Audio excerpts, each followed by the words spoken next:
dada sizga hech qachon qoyil qolmaydi. Chunki siz uni pushti kamaridan bo'lgansiz. O'g'lim, yaxshi ham sen bor ekansan. Sen bo'lgan uchun men bunaqa yuribman demaydi, chunki u sizning dadangiz. Uni hadib tilini qisavermang. Hadib uni ayingiz oldida xijolat qilavermang.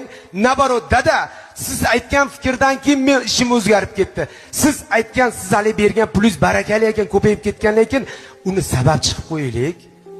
Dadani sabab chiqib qo'yaylik. Dada, agar siz bo'lmaganingizda o'sha ish bo'lmasdi deb dadangiz til uzunroq bo'lib tursin.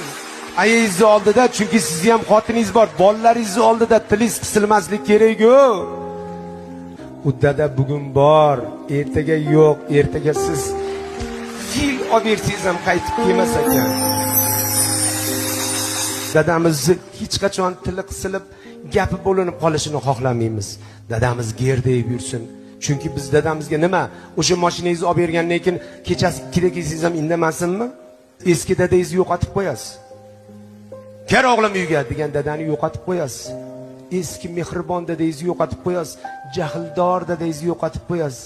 Chunki ha qo'yenda ishlayapti deydi. He, qayerda ishlayapsiz o'zi? Nimani qoyillatib qo'yyapsiz o'zi? Siz sababchisiz xolos. Allohning lashkarisiz xolos. Sizga Xudo beryapti, buyruq bor, shunga berib qo'ygin deyapti. Siz sababchi bo'lib olib kelib dadani bir achishga qo'yamang. Dadangizni xohlagan ishimni qilsam dadamga bitta mashina olib berib, eski dadangizni yo'qotib qo'yasiz.